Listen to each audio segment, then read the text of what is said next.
காவிரி மேலாண்மை வாரியம் அமைக்காமல் மத்திய அரசு காலம் தாழ்த்துவதாக கூறி மக்கள் நல கூட்டணி சார்பில் திருவாரூரில் கண்டன ஆர்ப்பாட்டம் நடைபெற்று வருகிறது. அது குறித்த தகவல்களை செய்தியாளர் ராஜசேகரிடம் கேட்கலாம். ராஜசேகர், ஆர்ப்பாட்டத்தின் மூலம் என்னென்ன கோரிக்கைகள் முன்வைக்கப்படுகின்றன? அதில் யார் யாரெல்லாம் பங்கேற்றிருக்காங்க? ரத்திகா, இன்று திருவாரூர்ல மக்கள் நல கூட்டணி சார்பில் காவிரி மேலாண்மை வாரியம் அமைக்காத மத்திய அரசை கண்டித்து ஆர்ப்பாட்டத்தில் மக்கள் நல கூட்டணியில் ஈடுபட்டு வருகின்றனர். இதுல மக்கள் நல கூட்டணியின் ஒருங்கிணைப்பாளர் வைகோ, இந்திய கம்யூனிஸ்ட் கட்சியின் மாநில செயலாளர் முத்தரசன் உள்ளிட்ட ஏராளமானோர் இந்த ஆர்ப்பாட்டத்தில் பங்கேற்றிருக்கிறார்கள். குறிப்பாக காவிரி டெல்டா மாவட்டங்களில் இந்த ஒருபோக சம்பா சாகுபடிக்கு தண்ணீர் இருந்தால் மட்டுமே செய்ய முடியும் என்ற எண்ணத்தில் விவசாயிகள் இருந்து வருகின்றனர். அதற்கு இந்த கடந்த 5 வருடங்களாக தண்ணீர் இல்லாத காரணத்தினால்தான் குறுவை சாகுபடி எழுந்துள்ளோம், ஒருபோக சம்பா சாகுபடி செய்து வருகிறோம்.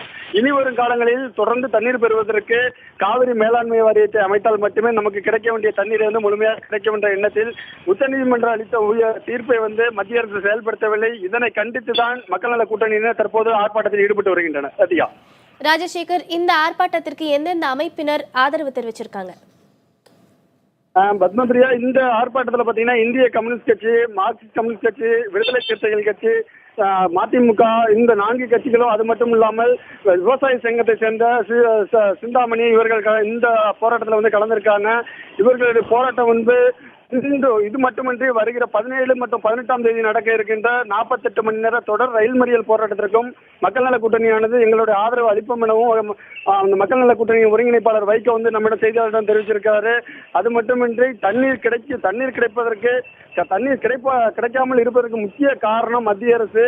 அது குறிப்பாக பிரதமர் நரேந்திர மோடி அவர்கள் தமிழக விவசாயிகளுக்கு பெரிய அளவில் துரோகம் செய்து விட்டார் எனவும் ஒரு குற்றச்சாட்டையும் வைகோ அவர்கள் தெரிவித்திருக்கிறார். ராஜசேகர், இந்த ஆர்ப்பாட்டம் எத்தனை மணிக்கு ஆரம்பிச்சது? இனி எவ்வளவு மணி நேரம் நடைபெற இருக்கிறது? இதுல விவசாய சங்க பிரதிநிதிகள் யாராவது கலந்துக்கிறாங்களா? கண்டிப்பாக ரத்தியா, இந்த ஆர்ப்பாட்டமானது சுமார் 12 மணி அளவில் தொடங்கிய ஆர்ப்பாட்டம். இந்த ஆர்ப்பாட்டத்தில் தொண்டர்கள், அந்த 4 கட்சி தொண்டர்கள் மட்டுமல்லாது விவசாய சங்கத்தை சேர்ந்தவர்கள் கலந்திருக்கிறார்கள். இவர்களுடைய கோரிக்கை என்பது தொடர்ந்து செயல்படுத்தும் வரை இந்த போராட்டமானது தொடர்ந்து நடைபெறும் எனவும் இந்த பகுதியில் உள்ள விவசாயிகளும் அந்த அனைத்து சங்கத்தினரும் தெரிவிச்சிருக்காங்க. சத்யா.